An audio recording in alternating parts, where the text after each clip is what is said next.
Well, welcome everyone to the July 2024 Fifth Wednesday meeting. Tonight we have the great pleasure of having Katie Sullivan of the American Red Cross. Sully is the Community Disaster Program Manager for the American Red Cross for Alameda County. And we have the great fortune of finding her through Michael Gold, who will tell us a bit more about how Michael came across Sully. Thanks, Raymond. Last April at Albany Expo, it so happened that that Albany CERT's booth was posted next to American Red Cross's booth. I got to talking to the volunteers there. I was quite impressed with how well prepared they are to fly somewhere when necessary and do hard stuff. I asked them if there was a staff member who we could talk to and ask questions and maybe build a relationship with in case a bad thing ever happens and we need to be in contact with American Red Cross in the East Bay. One thing led to another, and I heard from Sully, and I learned that she's a staff member for American Red Cross. A lot of the folks we deal with are volunteers. A staff member who also serves specifically Alameda County. I think she may be the only one whose job is to specifically serve Alameda County. And then it turns out that she's quite familiar with personnel inside Albany Fire. And I think I have a hunch why. It has to do with the risks that happen when anyone could need Red Cross's help at any time, really, and it occurs. So that relationship is between Red Cross and Albany Fire has clearly been going on for a while, and I'm just learning about it. I also learned from Sully that she inspects shelters and makes judgments about whether they're safe to be shelters or not. Although, when the moment comes, we may not be able to be that picky. Did I get that about right, Sully? It's pretty correct. Yes, I am the token staff person for Alameda County for disaster cycle services. We have plenty of staff in the biomedical side and some other functions, but for this part of what we do, it's just me. But the good thing is that our volunteers are, I think, the best ever, but I'm very biased. Yeah, no, we do a lot of things and we'll talk about some of them today. But yeah, shelter surveys are a big part of what we do to get ready. We're obviously not going to certify a building as having survived the earthquake. That is going to be the building inspector because that's a legal code thing. But we do go perform surveys of sites to try and figure out which ones we think would be the best in advance of an event. And Then you've hope done that so in it's Albany. available. We have. And you've done so here. Yes, absolutely. We've got a couple in Albany on the list. Actually went and surveyed the high school about a year ago. That would be great. It's just not a likely site. But it's a nice building. Why do you say not likely? Because most events that would require sheltering are not also going to concurrently require school closure, which makes school facilities difficult to use. Generally, you don't want a sheltering population on a property with a lot of children. It just tends to not work that well. So schools tend to have to close quickly, usually before the need evaporates. On the agenda, we have an item about what parents can do to get involved, and whether our attendees are parents or not, they know parents, and maybe we'll skip to that. Maybe we'll get to that as you go through your stuff. Is it time to begin? I think so. If y'all have me, let's see if I can get the sharing thing to work. It worked 10 minutes ago, but it's not typically how that goes. So, all righty. So awesome. So what I wanted to do today is because I know that y'all are pretty well acquainted with the disaster cycle. So prepare. It's going to be a good day. Prepare, respond, recover. And I wanted to frame what we do as a Red Cross in terms of those three groups. So we'll kind of go through really want to focus on what we do as the Red Cross. I know that you all as CERT members, you know what you're doing, you know how to personally prepare. So I wanted to talk a little bit more about what we do as an organization and how, if you're interested, you can slot in. So with that in mind, I will admit, I told Michael this, I really just made slides so you don't have to stare at my face, because I think that's better not being the case for everyone.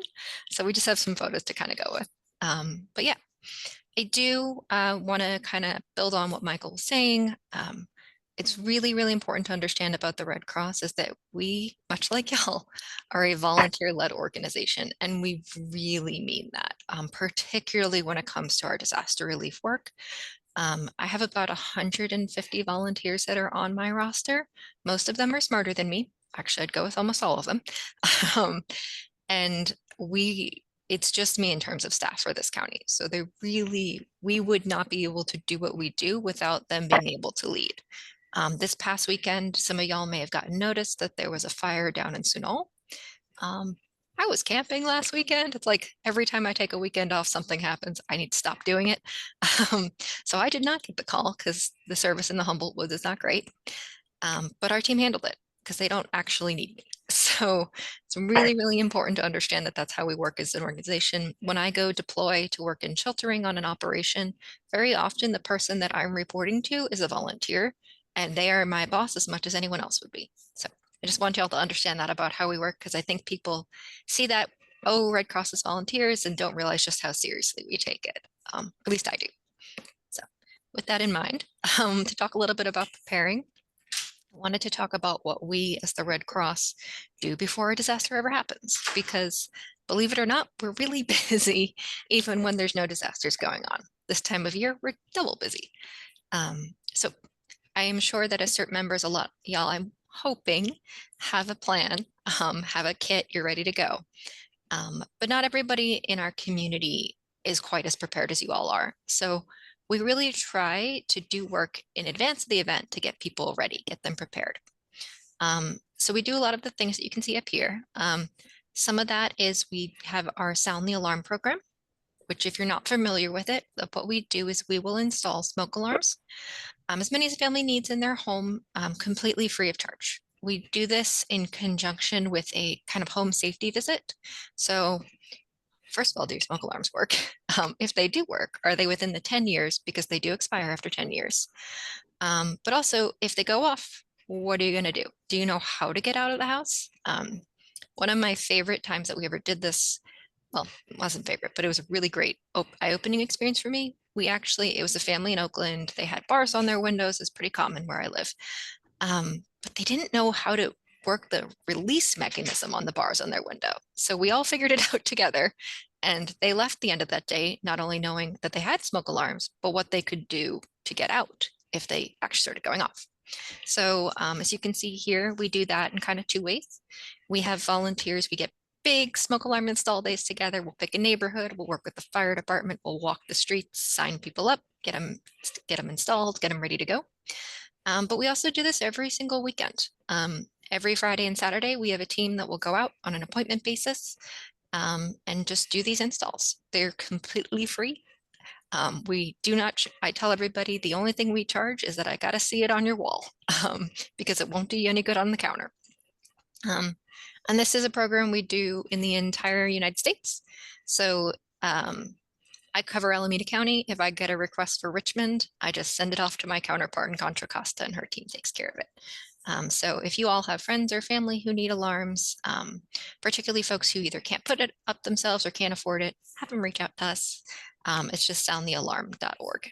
And I'll pop that in the chat at the end. But really love this program. It's a great way to help on a weekly basis for folks who want to help. And I really think we make a difference in our community this way. Other things we do to help the community get prepared. We have what we call Be Red Cross Ready. So these are personal preparedness talks that we do with community members. For some reason, Alameda, our niche has just fallen into, we do a lot of these at senior residences. So kind of like your senior living complexes. We have a lot of those in the county, if you're not aware. And we've gotten really good at doing a very targeted talk for, we call it be Red Cross ready for older adults because it's just a different set of needs. We talk a lot about sort of the unique circumstances that folks might have, trying to get ready and get their personal kits together, get their communication plans together. We talk about, as I'm sure you all know, sometimes it's easier to talk to someone out of state and have them relay a message to someone else in state. So we'll go through things like that, which in case you're ever wondering, I have personally tested this on a disaster response, and that theory is in fact true. We did it with someone's mom in West Virginia, so it does work. The other preparedness programs we'll do, we have something called Prepare with Pedro. You alluded to earlier things about getting prepared with schools. This is our program that we target specifically kids in kindergarten through 2nd grade. It's kind of a story-based program. Not to shamelessly say that we're trying to catch the kids young, but we are. We want to build a culture of preparedness from the beginning. And we have a very cute little penguin that we use to do it, Pedro the penguin. So definitely, if y'all have schools or groups, children's groups that you think would be a good audience, we'd love to help. We also need people who like talking to kids to help present it, because I have no shame. Last but not least, we also do something called hands-only CPR, which I'm sure you all are all well aware of what that is, but we will offer that training free to the community as well. So that's some of the things that our volunteers are doing every day in the community. And not least of which is the thing where we met Michael, but we will do tabling events. So our objectives with these events, we're doing things like handing out lists of things that people can put in their personal emergency kits. Important home fire safety information, earthquake safety information, shamelessly signing people up so we can give them free smoke alarms. Sometimes we'll have a CPR demonstration, it sort of depends, but it's really, really nice because it's a great way for us to get out into the community. So that's kind of the first half of what we do. We're clearly not busy, always bored. But for the other side of what the Red Cross is doing before a disaster happens, we're getting ready. So we're doing a lot of training and preparedness. So part of it is our own internal readiness. It's us doing things like making sure our warehouse is stocked and ready to go. In case you were wondering, our Northern California coastal region, which is I think 18 counties last time I checked, in the Bay Area, we're kind of right in the middle. Our regional warehouse is actually right on Alameda on the island. But we have a national warehouse in Sacramento we can pull from as well. So making sure that's all ready to go. We keep 2 completely stocked shelter trailer kits ready to go for 75 people at that warehouse that are all we need is to pull them, which is something I don't do because I'm bad at trucks, but we have a great cadre of volunteers who do. I'll drive the earth. I won't do that. I got limits. Yeah, so we're doing that. We're getting ready, constantly preparing. One of you'll see here from our very good, very drunk shelter client in the corner on that picture. We'll run shelter simulations. We do these every 3 months or so just to keep our skills fresh. Because for us, when we're looking at a large scale response, our first thought is always going to be, are we prepared to shelter? There are a lot of components. If you're familiar with CERT, you probably know what an emergency support function is. It's an ESF. Our ESF 6 is our bread and butter. We are focused on mass care. So we want to make sure that our team members are trained and that they're ready to go. So we run drills, we practice skills. We're doing a training on mobility assistance in September that I'm super excited about. And we do all these things a couple times a year. And we're training our volunteers not only to respond in Alameda County or Contra Costa, because we're good friends, or even any one of those 18 counties in our Northern California coastal region, so the Bay Area. They can go anywhere in anything that the United States is legal jurisdiction over. So we've sent volunteers to Guam. I went to Maui last year. I've been to the Virgin Islands for the Red Cross. If it's in the United States, we send people there. Obviously, we always try to fill locally first because it's a better use of the donor dollar, but our volunteers go everywhere. It's one of the things that impresses me so much about this organization.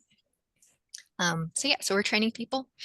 The other thing that we're doing is we're not just training ourselves, we're trying to train our community to be better able to respond. This is kind of my passion project as the Alameda lady, because we're not unaware of the fact that we live right on the HayWired fault. And I know that someday that fault is going to go, and there's going to be a need beyond what I have the ability to support as the Alameda Red Cross. And our teams are spread out across the county. So we're going to get help in, I promise, but it's going to take a couple days. So one of our big focus is training our partners. So that's been CERT teams, just like y'all. It's also been, we've been training a lot of what's called a DSW, or disaster service worker, in just the basics of sheltering. So we teach a shelter fundamentals course, and our hope, we've trained, I think last year we did 125 people.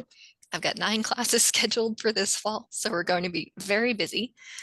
But it's really, really important to us that it's not just us building up our own capacity, but we're making sure the county and each of our city governments and our local agencies are also able to use their people to augment for when that really hyper local event happens. And hopefully that they're better able to do it. The backside of it is that if we get additional Red Cross resources coming in to help run those shelters, they'll be set up the right way. And I have no shame. So it's a project I'm really, really excited that we do. And we're pretty open-minded on who we share it with. So Sully, yeah, I have a question. I love questions. Are you still on the first slide, or I haven't seen the slides advance? Like Oh I no, still that's see literally the first prepare. slide. Yeah, Okay. all that's preparing. Oh, I see. I see. Thank you. It's actually a perfect segue because we're Okay. about to move into response. Okay. Can I get a question in as well? I love questions. You, one of your remarks went over my head. Something about someone's mother in another state, I believe. Did I hear those words to that effect? Yes. Now, So what was the context? And since this is getting out of getting out of area messages is very important to some of us volunteers here in Albany. We've been concentrating on that challenge. What's all this about getting messages out of state? sure. So one of the things that we always teach in our readiness course is that in the event of a communications limitation, so it's not going to work in a total blackout, but it will work if the lines are not great. I lived in Louisiana for a long time, and we had AT&T's in a lot of trouble. They kept going out every time we had a disaster. So one of the tricks that you can use, in addition to the fact that a text is going to go through easier than a call, it requires less data, it's more likely to get to your recipient. A trick that you can use is if you designate an out-of-state contact. So like, for example, my roommate and I both have a friend in Texas. So that's our designated out-of-state contact, is our friend in Houston, if they're not attacked by a hurricane, which is a minor problem. And if you both call that person in Houston, that call is more likely to successfully complete than you trying to call the other person in the area. It's just too much of an overload on the local system. So what I've done, and I did this once when I was running a couple of shelters, we had a volunteer who was working the shelter who couldn't get through to headquarters, but she was able to call her mother in West Virginia, who was then able to call me at headquarters. So it does actually work. I have tested it. Does that answer the question? It begins to. I'm gonna follow up, hopefully get a chance to follow up with you a little bit later about how we ought to be proceeding in those situations. Yeah, I mean, it's kind of a throw everything you can at it, but it's a nice little trick to have in your arsenal that I think I tell everybody I know about. But it's not something you necessarily realize unless you've been in that situation, which unfortunately I have a few times. How about if the third person contact is in another country like Canada? Does that make a difference? I think it would probably work, especially because Canada is the same country code, right? I think Yes, once you get one. out of Yeah. the one, it's Mm, probably not gonna, like, I don't know if an international call is gonna really, like India, or I don't know why India is the first thing I thought of or something. I see. But yeah, it's definitely worth a try. But it's why I do have that. I always tell people it's a good part of your plan to have an out-of-state shared contact. Okay, Yeah. Thank you. No worries. And then just Well, hope. Yeah. Just to interrupt, you can just test it. Yeah. See whether it'll go through at all. And Yeah. then you'll have an idea whether it will go through in an emergency. Always a good thing to try. I make no promises, but it's a nice option to add to your roster. It's not going to fix everything, but it's a good place to start. Yeah, so that's one thing we do. But yep, so all of that is just what we're doing on a daily basis. That's our normal operating procedure, what we at the Red Cross will call blue skies. But sometimes we get a phone call and we're shifting into what we call gray skies. So I did want to talk a little bit about what we do in response. Mostly because it's not always what everyone thinks it is, but we do a lot and we are always looking for people to help shamelessly. Our number one priority whenever we move into response mode, I've alluded to this already. Our first priority is always going to be sheltering. We do other things and we will allocate resources to them as much as we can, but we're never going to do so in a way that will limit our ability to provide shelter to people who are displaced by a disaster. That is our first concern as an organization. It's the thing that we pride ourselves on doing. It's also what I do in a disaster, so I think it's the best.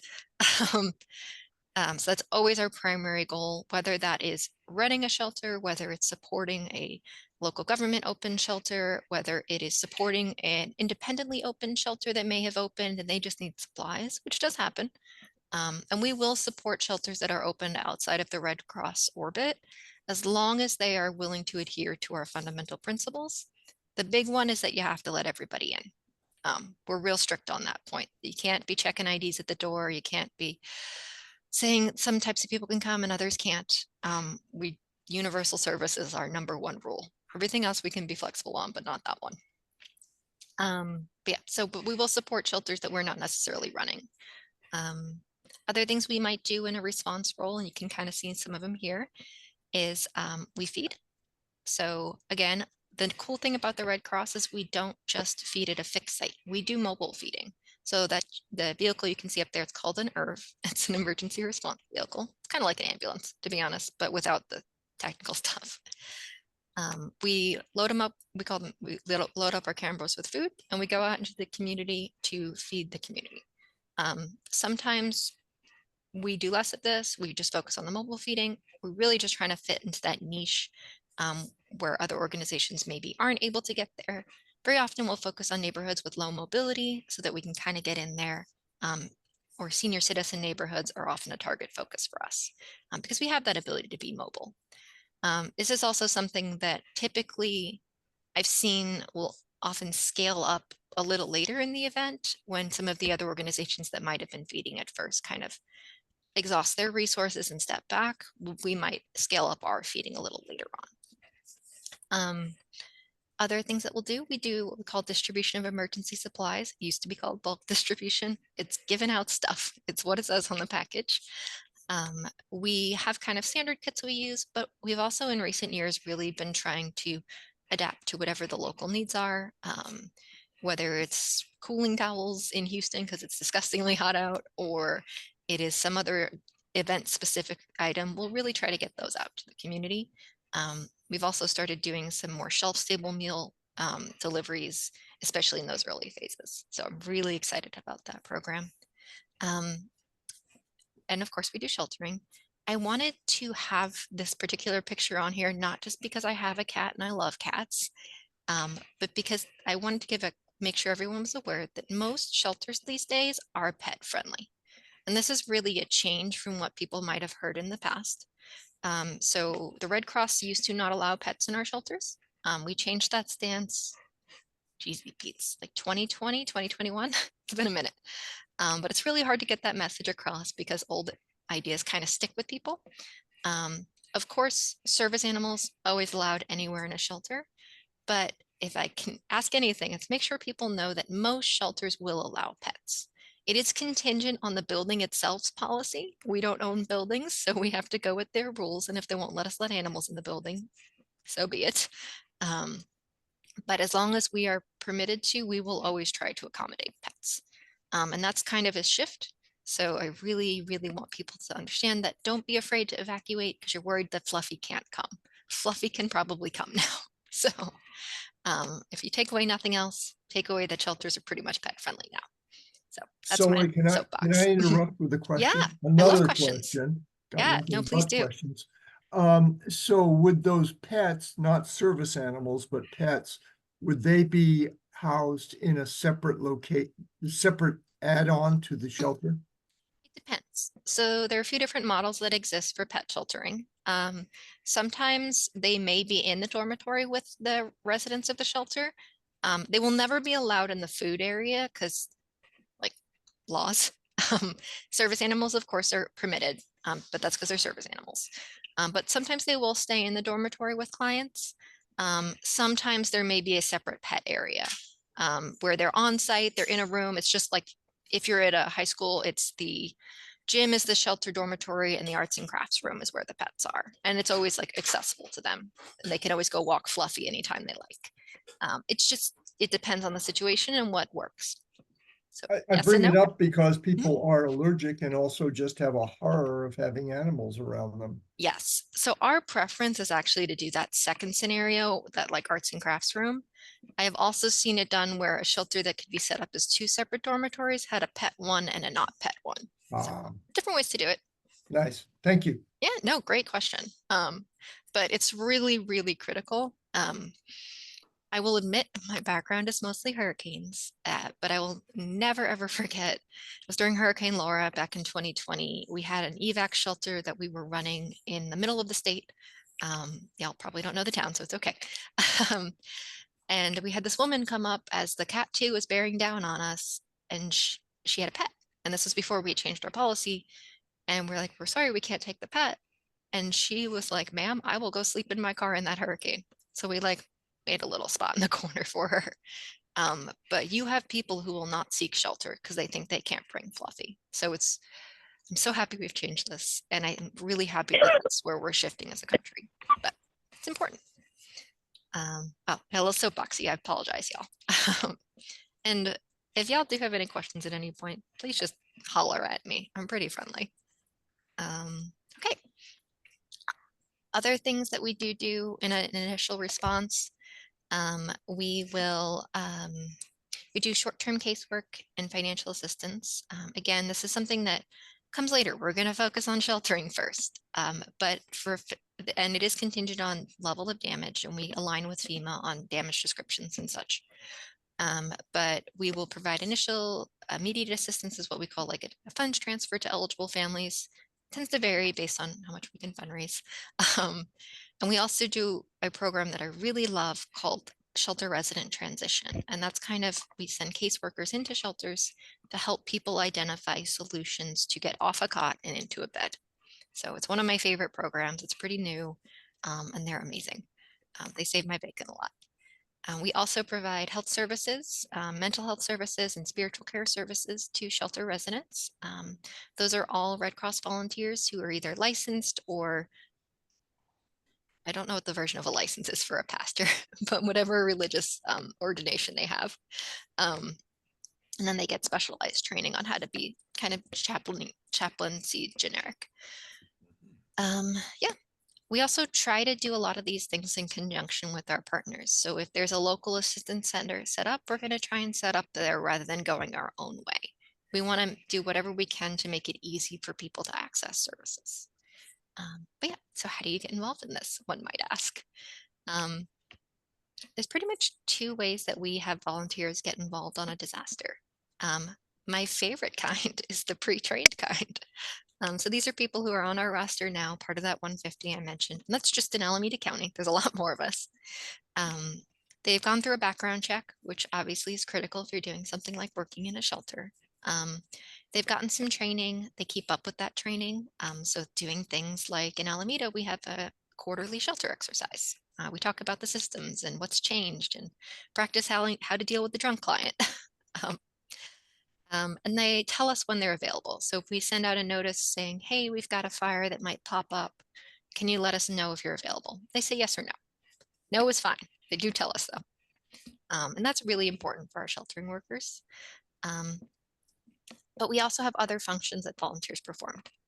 As I mentioned earlier, we are mostly volunteers, and particularly on this side of the organization. So we have volunteers who work in shelters. We have volunteers who work in feeding, who drive around on the herbs and hand out meals. We have volunteers who work in distribution of emergency supplies, handing things out. We have our casework volunteers, our shelter transition volunteers. But we also have people who maybe don't like doing that direct client interfacing. They do things like logistics, so warehousing, sourcing, transportation. We even have volunteers. Our external relations is run by volunteers. So this is things like the people sitting in the emergency operations center is a liaison. Most of those are volunteers. And even the people running our staffing are volunteers. So we have a really broad range of opportunities, and volunteers get trained on that. They get promotions. We have what we call a gap system so that they can get qualified and promoted so that they can supervise. And then, of course, we have what we call our event-based volunteers, which are people who say, oh, I just saw the storm happened. I want to help. Usually they're locals. They come, they sign up, they get a really quick background check because we have to make sure that we're not putting any of our clients and our residents in danger. And we assign them usually on a shift basis. And they often are some of our best people because they know the area. Yeah, the other thing I wanted to mention is we don't just do the big ones. We respond to disasters every day. Mostly the ones you don't hear about on the news. We're talking house fires. Very commonly, we had an apartment fire yesterday in Oakland, and it displaced, I think, 5 units. And we helped those folks find a place to stay. It's called our disaster action team. If you're looking to stay busy, I highly recommend it. Between Oakland and Richmond, we're real busy in this area. And we're all friends. But yeah, so that's our response. And I wanted to talk a little bit before we open it up for questions about our long-term, what we do after the disaster, how we help people to recover. By the way, all of these photos are from California, so this is our local stuff. So of course, sometimes we'll do sheltering will become long-term. We wrapped up our mission in Maui like 2 weeks ago. So it may take months and we will stay, we will help.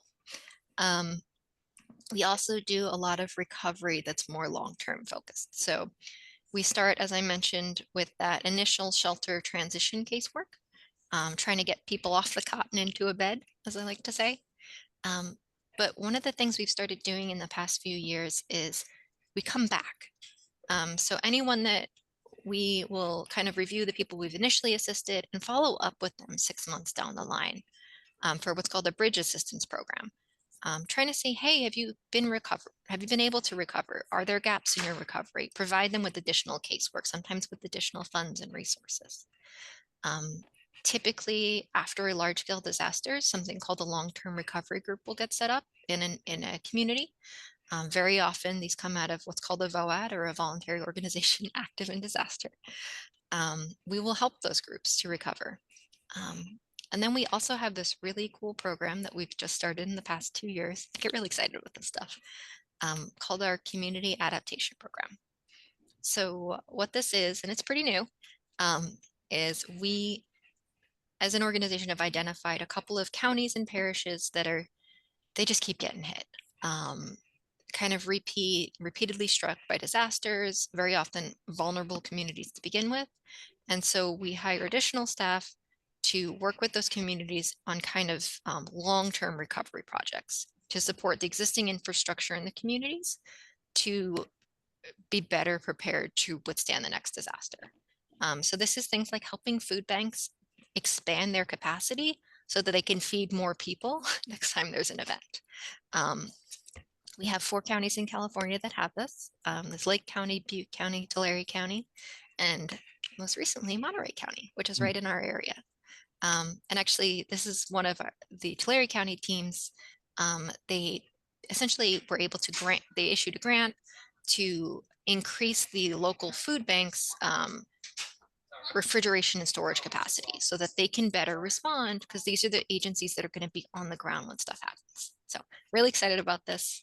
I think, unfortunately, we'll probably keep growing this program as more and more communities become vulnerable, but it's a good one. So yeah, so that is us. That's what we do. If you want to get involved, I'm shameless. I have no shame. redcross.org/volunteer. These are the types of things you can get involved in. We do also do blood donations and that sort of thing. You can volunteer for that too, even though disaster is more fun. And we do have a service to the armed forces program as well. But on that note, I'm gonna open it up for questions. Probably missed some stuff too, so feel free to ask. Rosie? Hi, Katie. Thanks Yeah. so much for this. I'm curious about when you were talking about sort of maybe hardening communities a little bit for resiliency, and if they're sort of being repeatedly bombarded. Do you work with FEMA directly? How do you interface with FEMA? Sure. We work with FEMA pretty closely just because we're a large scale organization. And we actually nationally are the ESF 6 lead. So that mass care emergency support function. So we work very closely with FEMA on that kind of national scale. We are actually responsible for reporting shelter numbers to FEMA. So FEMA's numbers that they get on how many people are in shelters actually come from us. We work with the counties, obviously, to get all that data together. When it comes to recovery, we work with them we always try to partner with FEMA as much as possible. So there are limitations to it because they're a federal organization. We don't always overlap. We serve some people that they can't help because their mandate is limited to US citizens. And sometimes we can go broader, but we coordinate with them as much as we can. I don't know if that answers the question or makes it more Yeah, no, thank confusing. you. Thank you. Yeah. Nick, did you have a question? Yeah, Sully, thank you very much for the presentation. That's really been great. So I had a question about right now as Alameda County Red Cross, do you have an agreement with maybe Albany, the city, or Albany Fire Department that if there is an event that leads to, say, 100 unhoused people in Albany, that you will come and do support and have a specific plan? I mean, is this all pre-planned out, or do you wait till something happens and see what the urgency is and where you can bring your resources? Can I say a little A, a little B? So we don't, the thing we've learned the hard way over years of disaster planning is that you can't quite plan it out. What I will tell you is that we keep a really close relationship, and Michael alluded to this earlier. We work with Tim and the Albany Fire Department. He's our primary contact. And we meet with them every couple of weeks or so, just to, really a couple of months, make sure we're on the same page. They know how to contact us. Because we are volunteers, well, except me, but I can't run a shelter by myself. I got to sleep at some point. We're always limited to if needs allow, but if Albany has a need for sheltering, we ask them to call us because we're going to do everything we can to meet that need. It may require us to pull resources from another county. Maybe we've got to pull from Contra Costa. Heck, maybe we got to call Florida, but we're going to try and meet that need as quickly as possible, because that's what we see as our purpose. So Albany does know this, at least I certainly hope so. And when we come up with our lists of viable or more viable shelters, we confirm with them on that list every year.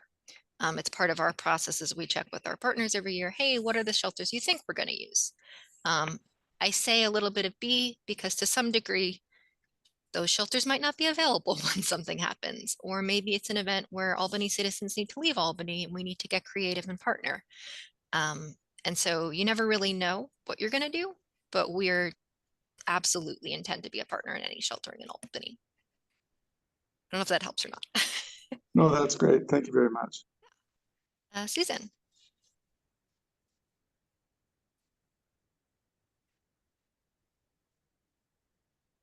Alrighty. Bill, did you have a question? Sorry. Yep. I'm so bad at figuring out who's the hand up. Well, I'll take it if Susan's not available right this second. I'm pretty friendly.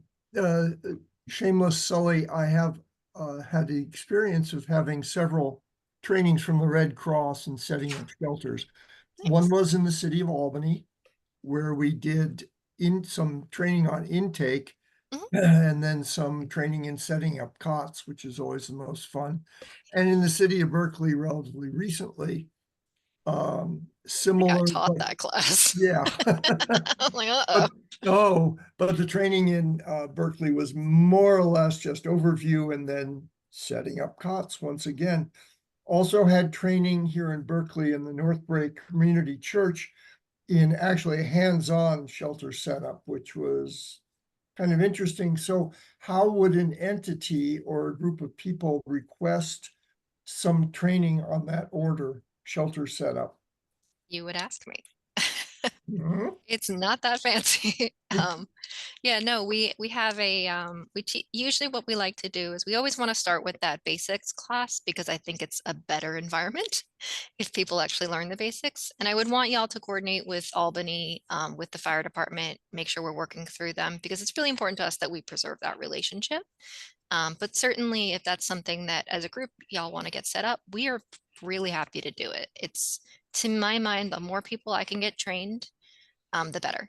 And we do as well do like a simulation. We just typically want to start with the basics so that people walk into that simulation practicing skills, not learning them. Michael, I think you had your hand up.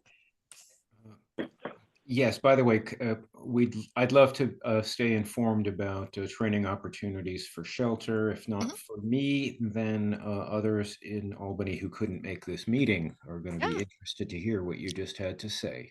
Oh, yeah. I would like to shift gears a little bit back to the out-of-state contact question. And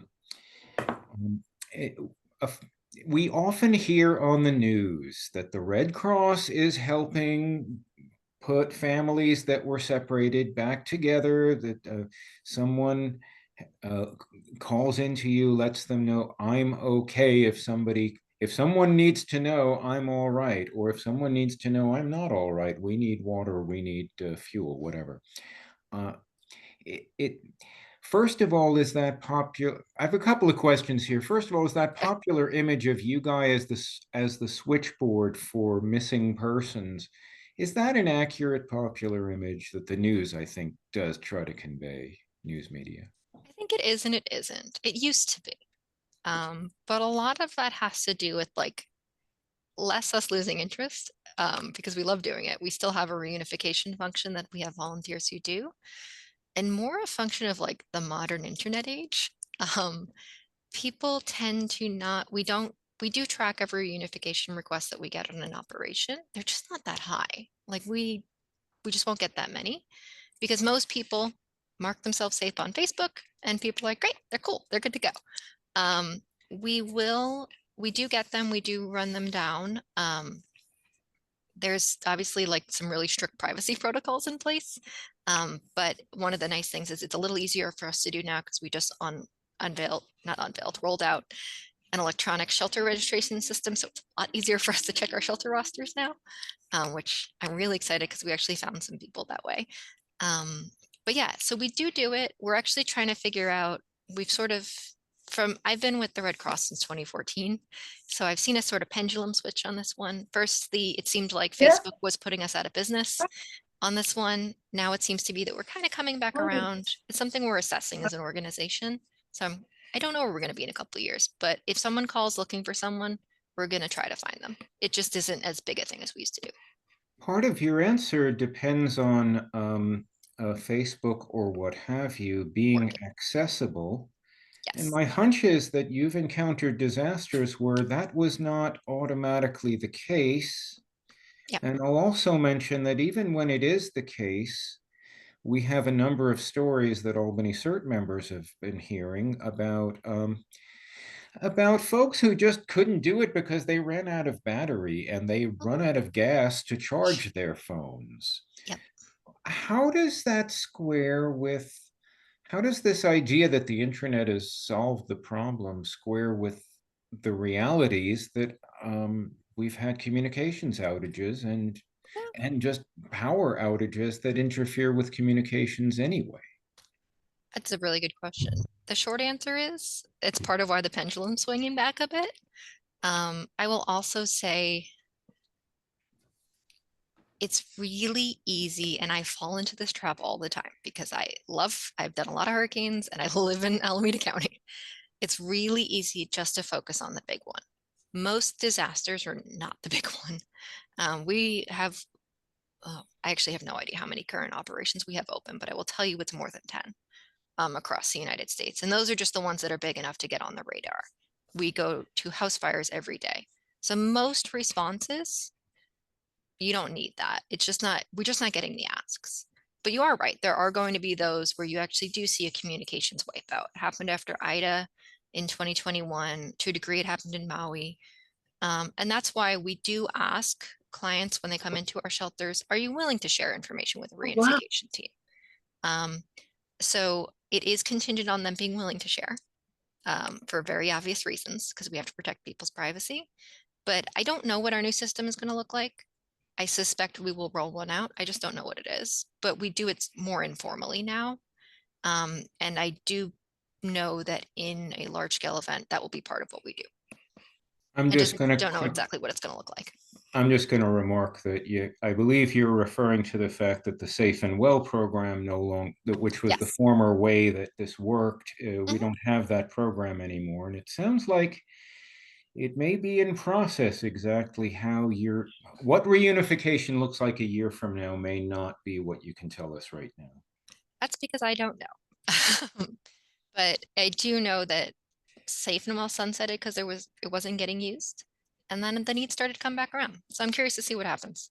I'll let you know when I know. Yeah.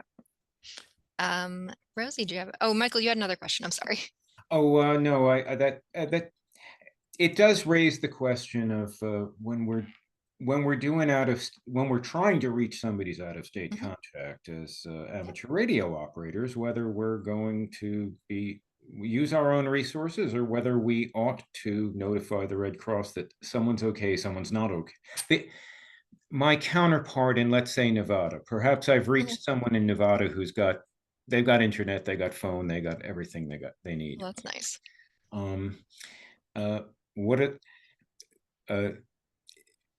We have some instructions to tell them, hey, contact Red Cross, tell them this person's okay, tell them that person's not okay, tell them this third person is asking about someone else. But I'm not sure that we know how to proceed in those situations. I can give some instructions to my counterpart in Nevada, but yeah, I'm not sure what they should be exactly. No, so the short answer is I don't know. I know what reunification looks like on the other end. I know when they're asking me, do we have someone in our shelter population? I will be very transparent. When we have large operations, my job is usually to coordinate the shelters. So I'm really good at that part. I don't know what that looks like in our system. I would say it doesn't hurt to call, but I also know they're going to want to vet that because we're really, really careful making sure we have very clean information before we relay that to someone who looks. Agree completely. We don't need any chaos actors. No, we don't. I appreciate your candor. Try not to lie more than twice a day. Rosie, did you have a question? I did. I was thinking back to when you mentioned that in Albany, the high school would not be the ideal shelter because it's a school.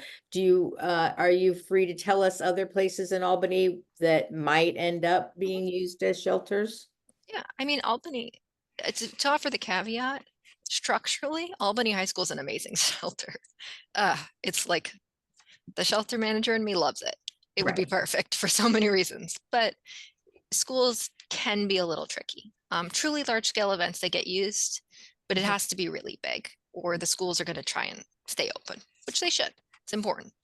I think Albany, there's senior center, there is a veterans, hang on, I'm going to not pull this off the top of my head. The community center, I think, in the senior center are pretty much the sites that are available. But I think one thing that's really important to understand about the Red Cross is we don't just think about Albany. Even in my job title, we cover the county.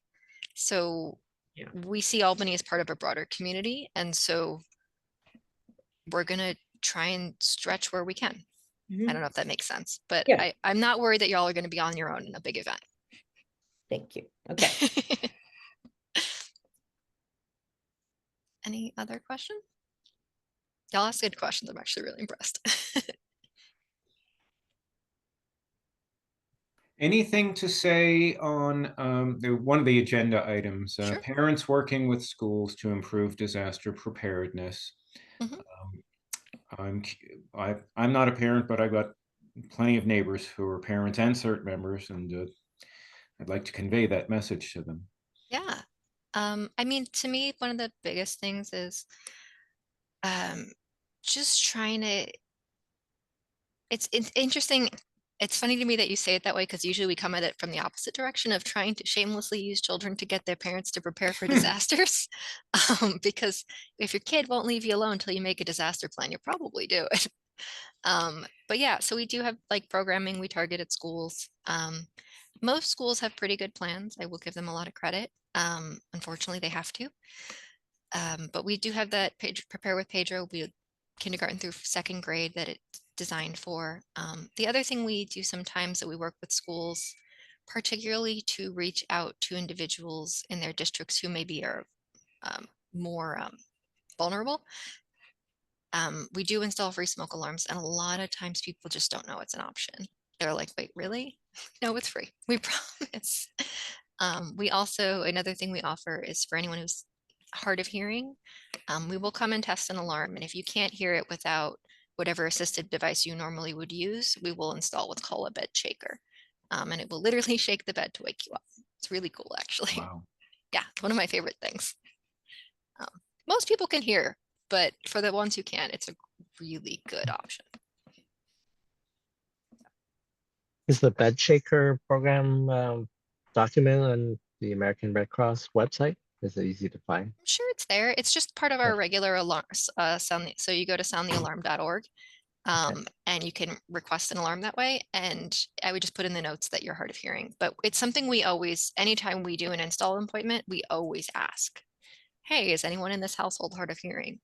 Do you mind taking out your assistive device? We're going to put an alarm on and see if you can hear it from the next room. And if they can't, we'll schedule a follow-up appointment. Yeah, it's a really great program, and I don't think enough people know about it.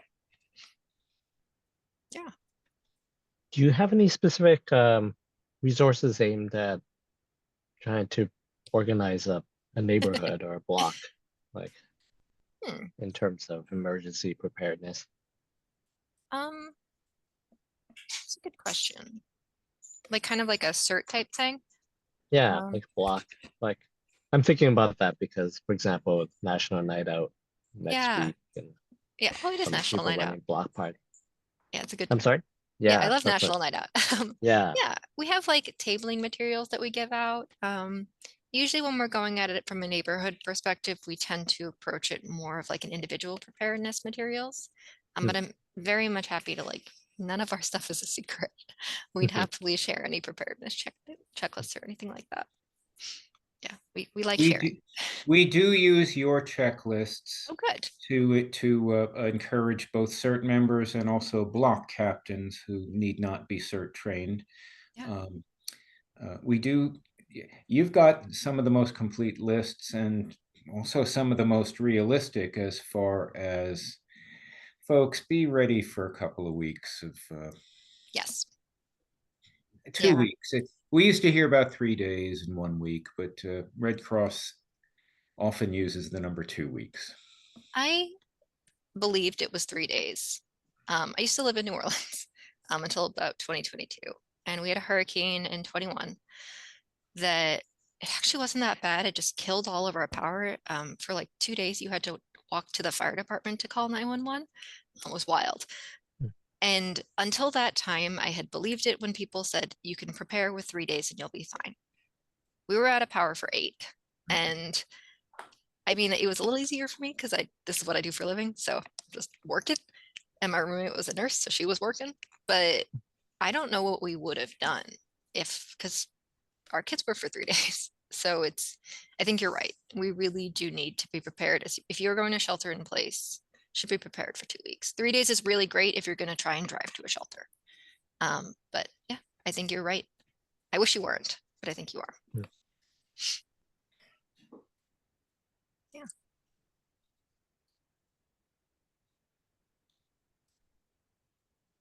Any other questions?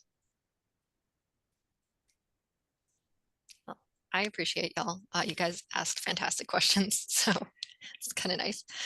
I Yeah, was so glad you showed up. I had been hoping for a Red Cross speaker for at least a year, and you fell into our laps. well, Yeah. we're right here in San Leandro, but we see the whole county as ours. We just got cheap real estate. So, but yeah, y'all, anytime, feel free to reach out. My contact information is on there. I'm very friendly, I promise. But if you, heck, if you want to go to Florida and run a shelter, call me because I can get you trained and I can get you out there. It is already busy and it's going to get worse. So, thank y'all. Thank you so much, Sally. Yeah. Thank you, Sully, very everyone. much indeed. Absolutely. Y'all want me Right. to- Good All night, right, I'll Sally. hop off. Thank y'all. Or you're welcome to stay. No, I'm gonna let y'all get to it. I'm gonna go feed my Yeah. cat. Yeah. Thanks. Right. It's not a great talk. It's given us a lot to think about. So I think for the rest of the meeting, we have various updates, and I was wondering, like, whether I can ask Blake, are you around? Would you be willing to give us an update on the Vistos grant? I don't know if Blake is around for that. Oh, Here he is. Howdy, how's it going? Okay, that was Thank a you, good Blake. presentation from the Red Cross. Yeah, so your question was updating on what? Go ahead again. On the Vistos grant. Is Yeah, well, we were awarded a grant from Listos.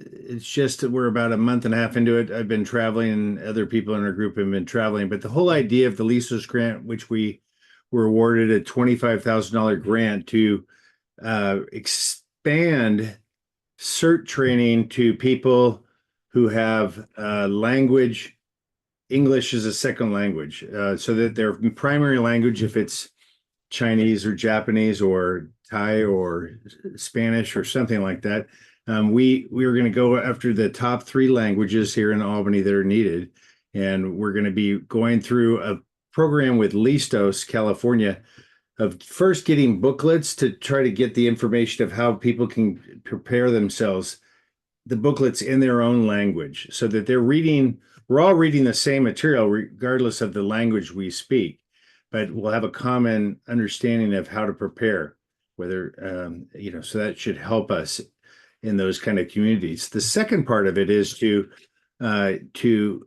train some people in that language who are capable of teaching the CERT training in language. And so we've got funds to be able to train those trainers, or to pay them as trainers to become to do that. And they would do it once a year in those languages would be the idea. And so we have an 18-month window to provide this. So our first part of the first 12 months will be getting up to the point where we have trainers being trained. And then the last 6 months, we would hold the training in language for up to 3 languages.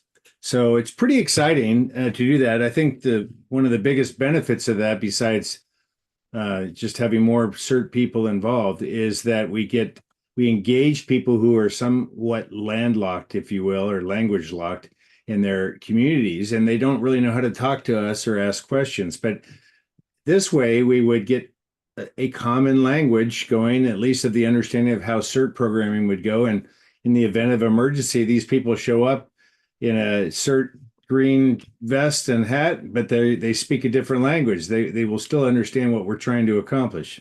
So I'm pretty excited about that. So any questions about what we're doing there? Go ahead, Susan. Yeah. you're muted, Susan. You have to unmute yourself, Susan, in the bottom left of your screen. Okay. You're I on. did. Yep. Thank you. I was just going to ask what your time frame was for this. Well, we have 18 months to deliver. So, we will get started here in the here as we started to the fall of making sure we move all the program pieces forward. And the idea is to get through some of the distribution in the first 6 months to make sure that we've got identified people who need training, get them trained in the last 6 months, and then the following 6 months after that we have to deliver, we will do the trainings. Okay, thank you. Ideally, we keep the training going into perpetuity. That's the whole idea. So, but the grant gives us an ability to see if this is actually feasible here in Albany. Okay. I would like to throw one more thought in. If anybody has any thoughts on that, you can raise your hand now or go ahead, but I'll just keep going. The other thing that's happening is the fire department is working very closely with the UC Village with the new big building that went up there. There's going to be another 800 to 900 students in that building. And that the people there on staff have asked for CERT training there.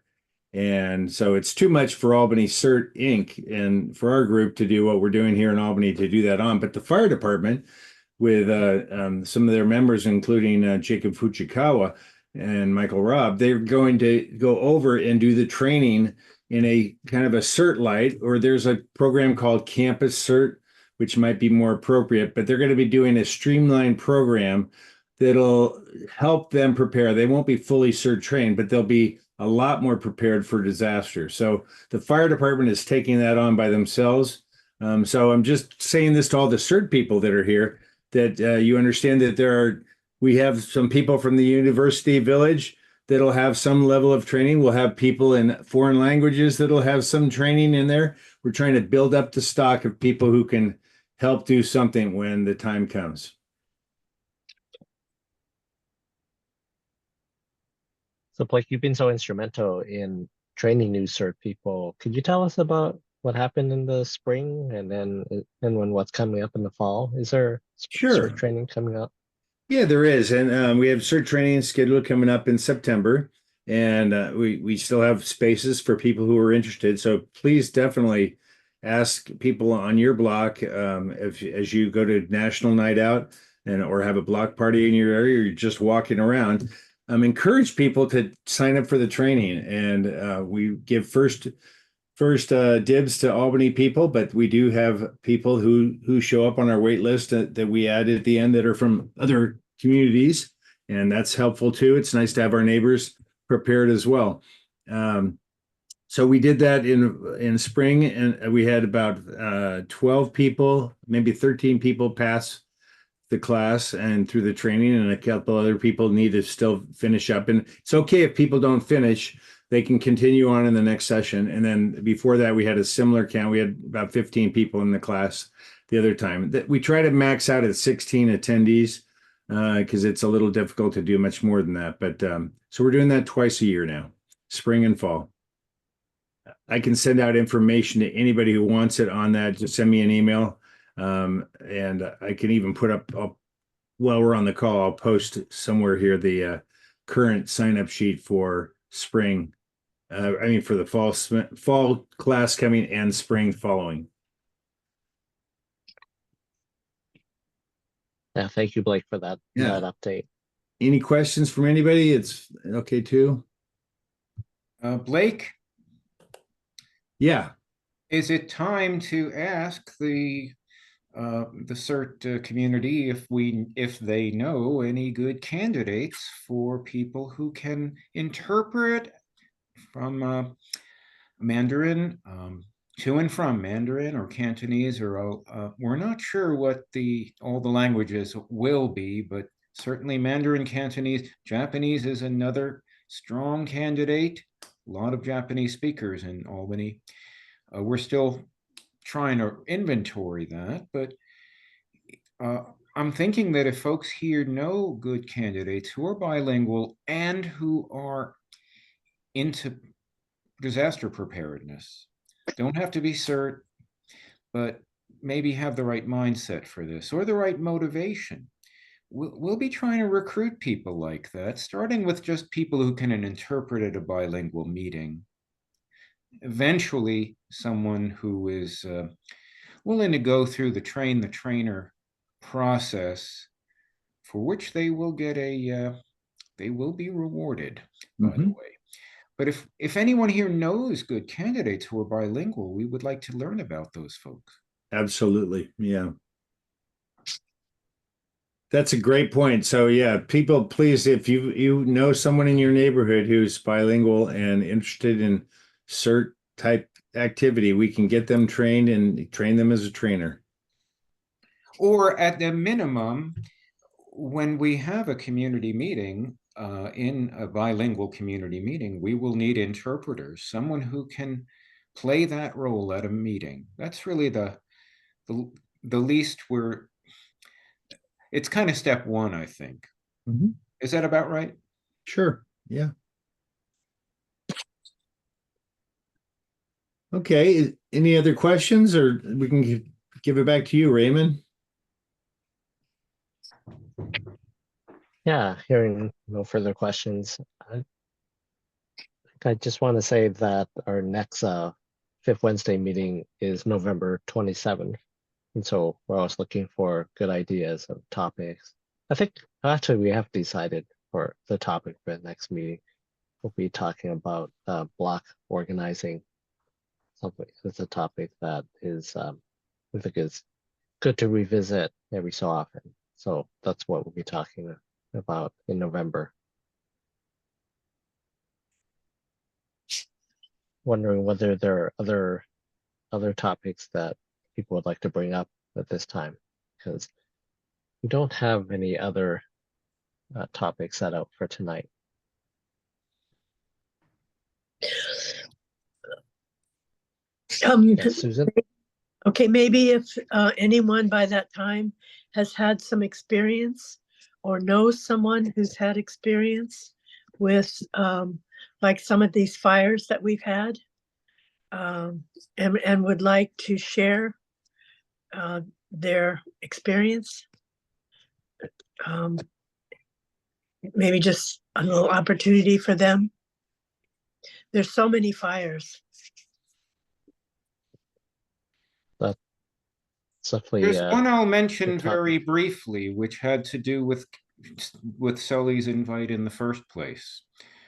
A friend of mine was burned out of his apartment in San Francisco about a year ago. Red Cross found him a place. The apartment was a total, and you can imagine how hard it is to find a new place. They sheltered him for months until he found a new apartment. It inspired me to want to give money to Red Cross. That's my fire story, Susan. Okay, thank you. Thank you, Michael. Nick? Yeah, thanks. I think it would also be good to have a presentation from the city on, what the city has in place for emergency preparedness. Especially, we've been pushing on them, or Albany CERT Inc. has, to identify rally zones for each neighborhood quadrant of Albany. And we did start with our pop-up communication hubs, of which we have at least one. Having that located and getting a little more organized on, where those will be and how the city sees establishing locations for these rally zones.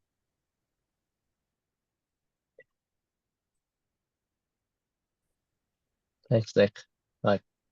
Preston, I see your hand up. Hi there. Didn't expect to speak up, but thank you for having me here and for all the work you do. I learned from the Fire Chief Widow recently that an emergency operations plan for the city is almost completed. I don't know what all that entails, but it sounds like something that might be right to dovetail with what Nick just suggested in terms of a presentation from the city. Thank you, Preston. That'd be a good topic to follow up with. Nona?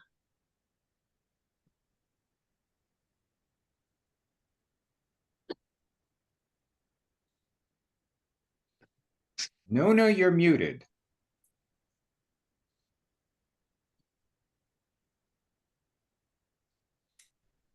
Yeah, I was gonna ask Blake if he tried putting an ad about the translators or trainees who can Not speak yet. different languages. Yeah, not yet.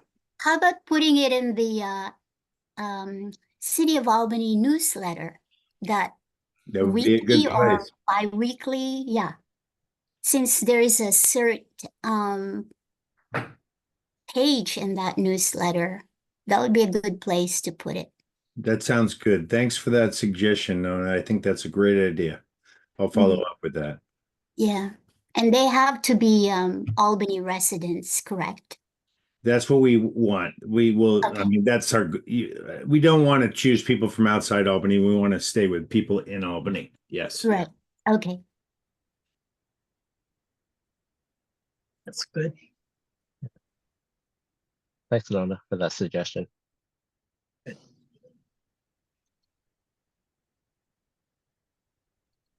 Anything else? Any other comments or questions?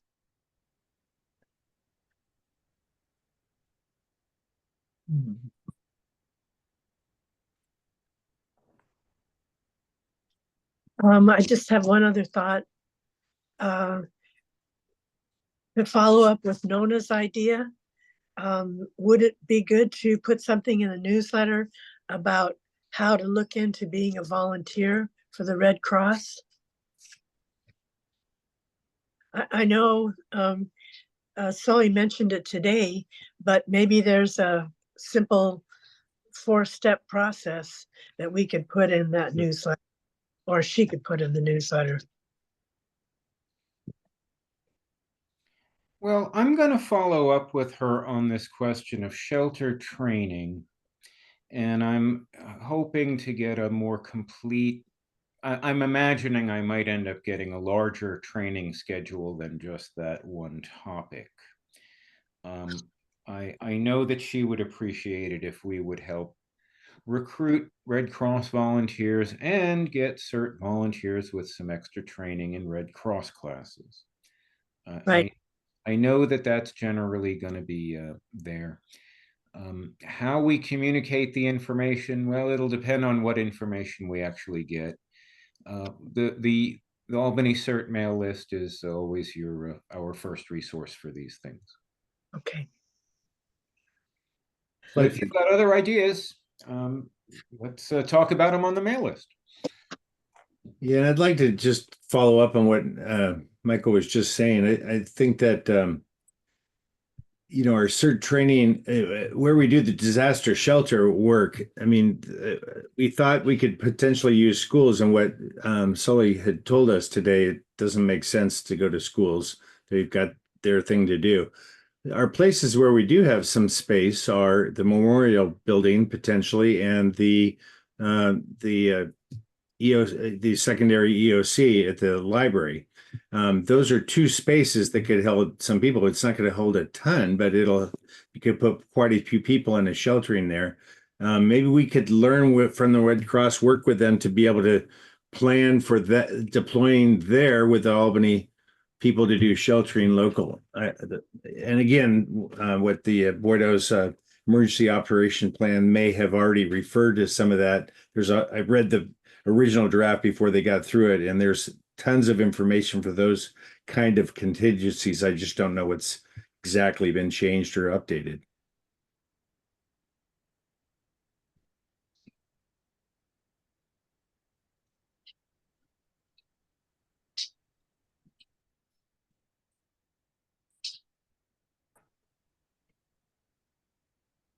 I see in the chat, Peggy McQuaid just said that churches are also potential shelters. St. Albans was one. Yeah. That's a good idea. We need to add that to it as well. Yeah. Does that mean that St. Albans served as a shelter in the past? Well, I know that okay, go ahead, Peggy. You can answer. I was just going to say that we did a training with St. Albans several years ago with the Red Cross.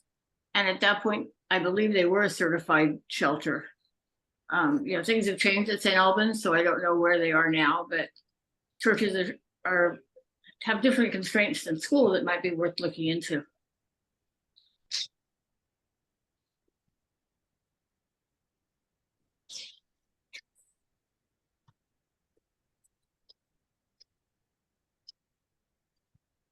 I felt much better after learning that there are plans in place and that Sully had been through the community center and was cool with its earthquake resistance, for example. That made me feel just generally a lot better that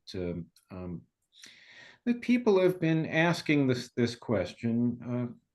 We may not have every answer, but that the possibilities have been explored and that she's been through the buildings. I don't know if she's been through Memorial Hall, though. That'll be a question for her. Mhm. It can be tough to kind of figure out what's going to happen in a sheltering situation. I mean, you go to the big situation where there's a massive amount of people displaced here in Albany, and that's one scenario that's going to be challenging to manage. And then you have another situation where maybe it's just certain homes are just older and those fail, and the rest of the homes are fine. And you could be taking care of your neighbors. We could probably work out well in some of those shelters. I think it'd be interesting to, once we find out more about the emergency operation plan, but think about some levels of severity of how we could, I don't know, just plan for more local people helping their neighbors that are in their area, without having to ship them off somewhere to Oakland or something for a shelter where they're sitting in a field of bunk beds or little cots. I mean, it could be it's a tedious way to spend if it's a full month or 2 months you're out of, or 3 months you're out. And maybe people could volunteer to handle certain neighbors in their block community or something if they have capacity. I don't know. Just thinking out loud. I think I ought to mention that in email between me and Sully, the topic of camping equipment for your car came up. She keeps it in her car. If she needs to shelter, she's got a shelter of last resort.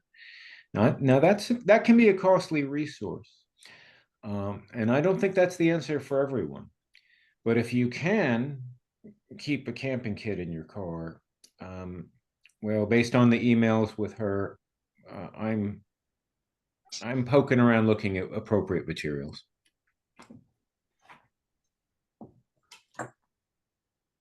All right. If I may, just as a quick addition, when I do trainings for basic preparedness, and we talk about evacuation if necessary, which isn't always necessary, I always say try to avoid shelters if you can.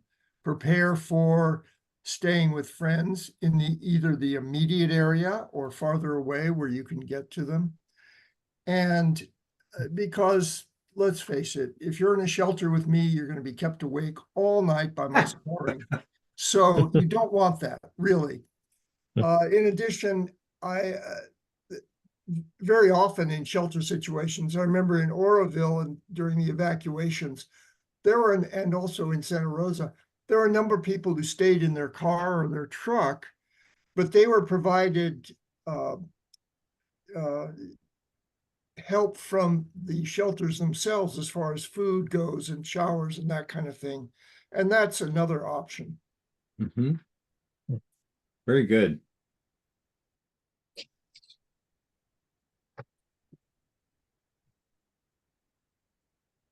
Want to see whether people who haven't had a chance to speak yet would like to say anything.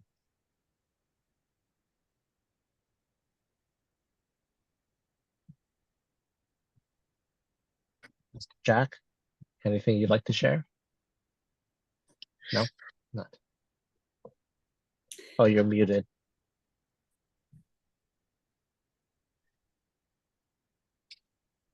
Can't hear you, No. but that's okay. You're still muted. Okay. Yeah. I think you're telling us that you're That's okay. right. Yeah. Hi, everyone. This is Sally. I just want to say this has been really a great meeting. Really appreciate you setting it up with the Red Cross. It was fabulous. Thank you. Oh, thank you. We're glad you're on this call, Sally.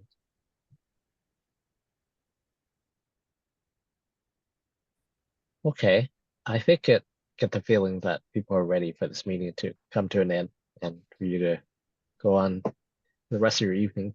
All right. So thank you very much for coming to this Fifth Wednesday meeting.